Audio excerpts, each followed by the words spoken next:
খুব সহজ পদ্ধতিতে শিলে বাটা মশলা দিয়ে বানিয়ে নিলাম তেলাপিয়ার তেল ঝাল। আমি রুম্পা, ওয়েস্ট বেঙ্গল সোনারপুর থেকে চলে এসেছি আপনাদের কাছে আবার একটা নতুন ভিডিও নিয়ে। মশলাগুলো সব শিলে একটা একটা করে বেটে নিয়েছি। বেটে নেওয়ার পরে তেলাপিয়া মাছগুলো ভালো করে ধুয়ে নুন হলুদ মাখিয়ে নিয়েছি। আর পেঁয়াজ বেটে নিয়েছি, কুচানো পেঁয়াজ নিয়ে নিয়েছি, টমেটো বাটা আছে, জিরে বাটা আছে, কালা জিরে বাটা আছে, আদা রসুন বাটা আছে, আর আছে কাঁচা লঙ্কা বাটা। এরপরে দেখুন বড় বড় তেলাপিয়া মাছগুলো পিস করে কেটে নিয়ে একদম নুন হলুদ মাখানো মাছগুলো কড়াতে আমি ভালো করে ভেজে নেব। যদি আমার চ্যানেলটি আপনাদের ভালো লাগে একটু সাবস্ক্রাইব করে দেবেন, পাশে থাকা বেল আইকনটা একটু প্রেস করে দেবেন।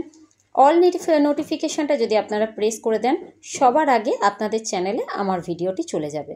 আর যদি আপনারা ফেসবুকে থাকেন একটু চ্যানেলটিকে ফলো দিয়ে পাশে থাকবেন।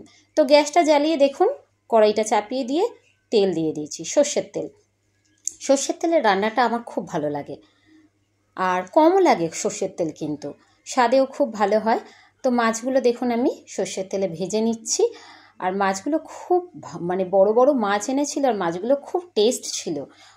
মাছ যদি টেস্ট হয় দেখবেন তরকারিটাও খুব টেস্ট হয়। আর তারপরে তো সব বাটা মশলার রান্না, তো আরও সুন্দর টেস্ট আসে। আমি কিন্তু মাছ খুব কড়া করে ভেজে নিইনি, মাছগুলো হালকা ভেজে নিয়েছি।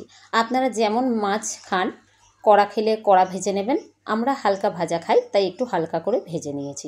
এরপরে মাছগুলো দেখুন ভাজা হয়ে গেছে, আমি একটা একটা করে মাছগুলো সব তুলে নেব। সমস্ত কিছুই আমি কিন্তু শিলে বেটে এদিনকে রান্না করেছিলাম। আর এই তেলাপিয়ার তেল ঝালটা কিন্তু খুব তাড়াতাড়ি হয়ে যায় আর খুব সুন্দর স্বাদে হয়। এক থালা গরম ভাত কিন্তু এই দিয়ে আপনার উঠে যাবে। আর এই বড় বড় তেলাপিয়া মাছ কিন্তু আপনি কড়কড়ে ভাজা করে গরম ভাতেও ঘি দিয়ে খেতে খুব ভালো লাগে। তো দেখুন আমি একটা একটা করে মাছ একদম ভেজে তুলে নিলাম। এরপরে আমি আস্তে আস্তে সব মশলাগুলো কড়াইতে দেব। তো মাছ ভাজার তেলেই আমি পেঁয়াজ চাপিয়ে দিলাম। পেঁয়াজটা একটু হালকা ভাজা হবে, তারপরে আমি পেঁয়াজ বাটাটা দেব। কারণ পেঁয়াজ বাটা যদি ভালো মতো ভাজা না হয় একটা কাঁচা পেঁয়াজের গন্ধ আসে। তার জন্য আমি কুচানো পেঁয়াজটা আগে ভালো করে ভেজে নিয়েছি। যেহেতু তেল ঝাল বানাবো আর এই তরকারি দিয়েই ভাত খাওয়া হবে, তাই আমি একটু গ্রেভি রেখেছিলাম। আপনারা রাখা চাইলে আর একটু শুকনো করে নিতে পারেন। তো দেখুন আমার পেঁয়াজটা কিন্তু প্রায় ভাজা ভাজা হয়ে গেছে।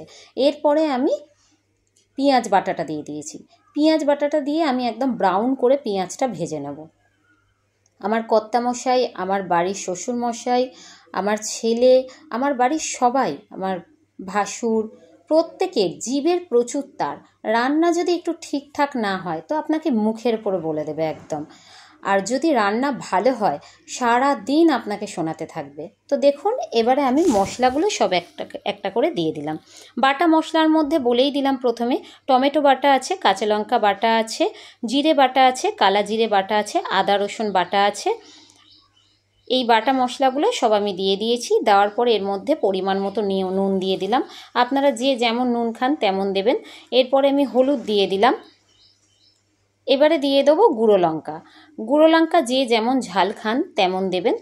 আমি একটু আবার জিরের গুঁড়ো অল্প পরিমাণে দিয়েছিলাম, কারণ আমার গোটা জিরেটা কম ছিল, আমি কম বাটা দিয়েছিলাম, তাই গুঁড়ো জিরেও একটু দিয়ে দিয়েছিলাম। আর গুঁড়ো গরম মশলা দিয়েছি। দিয়ে এবারে বেশ করে এতে মশলার জল দিয়ে কষিয়ে নেব।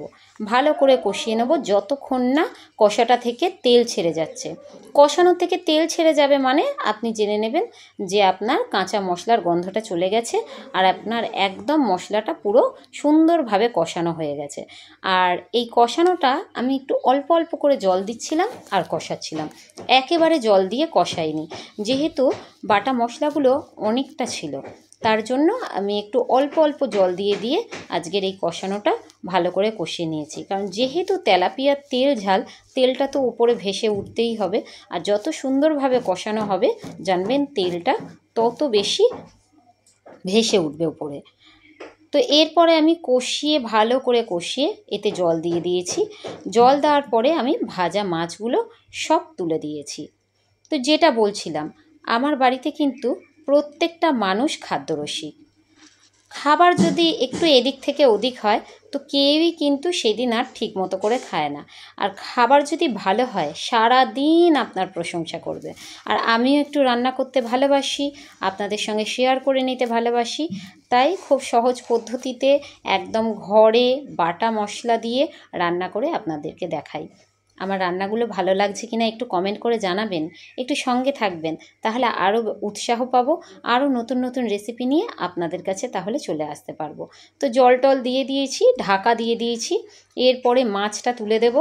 আর সত্যি বলতে এত সুন্দর তেল ঝালটা খেতে হয়েছিল, কাঁচা লঙ্কা বাটার স্মেল, কালা জিরের স্মেল, জিরে বাটার স্মেল, টমেটো বাটা, প্রত্যেকটা বাটা মশলার এত সুন্দর একটা টেস্ট এসেছিল যে 2 দিন ধরে আমরা এই ঝালটা খেয়েছি, জানেন তো, রেখে রেখে খেয়েছি পুরো। আর কি সুন্দর এখনই কালারটা চলে এসছে দেখুন। একটু আমি ঝোল রেখেছি, গ্রেভি রেখেছি, যাতে গরম ভাত দিয়ে খাবো। আপনারা কিন্তু চাইলে আরেকটু শুকনো করে নিতে পারেন, যতটা শুকনো করবেন তত আরও টেস্ট বেড়ে যাবে। আর আমি সামান্য একটু চিনি দিয়েছিলাম, নুন আর চিনির ব্যালেন্সের জন্য। তো বন্ধুরা দেখুন, আমার তেলাপিয়ার তেল ঝাল একদম হয়ে গেছে।